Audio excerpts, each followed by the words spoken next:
You know, there's one thing about this economic meltdown a lot of people aren't aware of. It actually, unfortunately, might be a lot worse than a lot of people realize. And that's because of what's going to happen when we all have to start paying for all of these programs, these bailouts and everything like that. The long-term taxes aren't something a lot of people think about. It's not your accountant's job. Your accountant's looking at your taxes right now. It's not usually the job of most financial advisors or your lawyers, and it's not something the media covers. But what happens long term? It's something that from a financial planning point of view is crucial. Let me tell you why. Given the situation we're in now, do you think that taxes are going to be higher or lower or the same as they have been on average?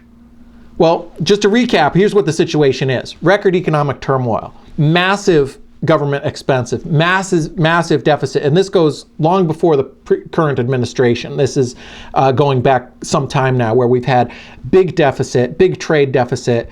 We now have a war and another war, which is very expensive, a bailout and another bailout, which is very expensive. We have 70 million baby boomers who are reaching retirement age. So when they retire, their taxes go down because they're not earning as much.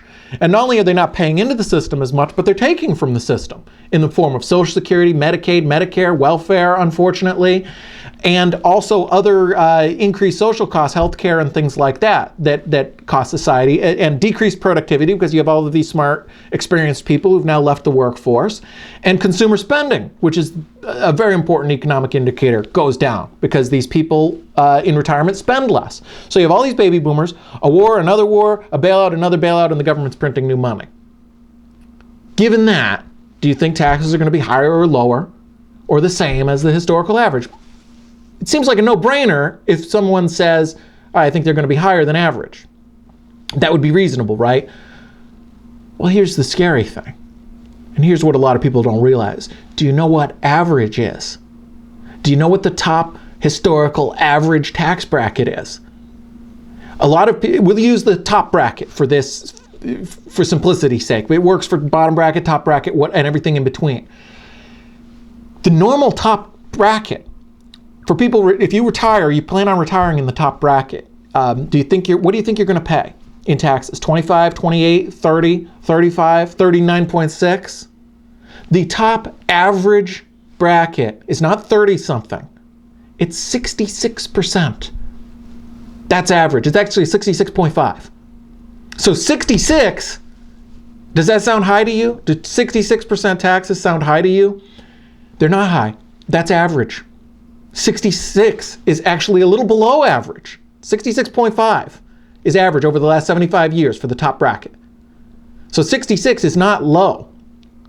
It's average. So if you answered that question by saying, well, I think taxes are going to be higher than average, what does higher than average look like? 70 was average for a long time. In 1982, 70 was the average top bracket. Because for years and years before that, it was 70, and for many periods higher than 70. Ronald Reagan cut it in 82. It was cut again by the first President Bush, by President Clinton, and then this President Bush, the most recent President Bush. But before that, it was 70 for ages. Now, in the 50s, the decade of the 50s, for 9 out of those 10 years, the top bracket was 90%. 90%.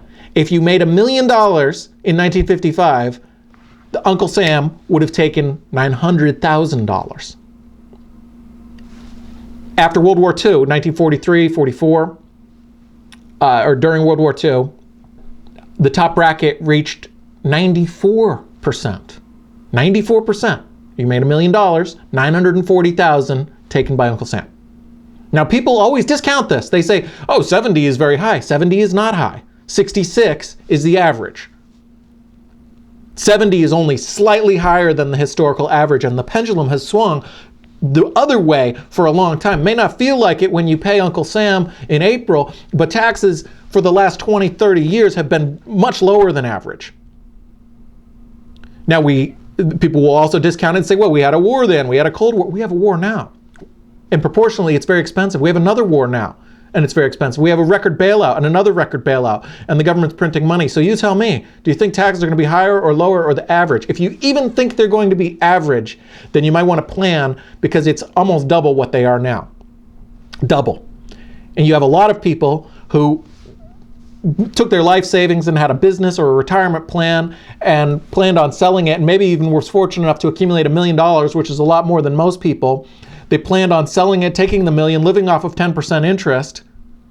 That's $100,000 a year. Well, now that $1 million is probably $500,000 because of the market collapse, and they don't think they can get the 10% that they thought they were going to get, and they may face double the taxes of what they thought. So they're going to have less than a fourth of what they thought they were going to have. And you may be also, if you're an American taxpayer. Whether you're planning on being in retirement or not, even if you're planning on working a job, it may even be worse for you. Is this something you heard of? Probably not. It's not something a lot of people think about, but it's really, really important. Could be double the impact of what you think from this financial situation that we're in right now.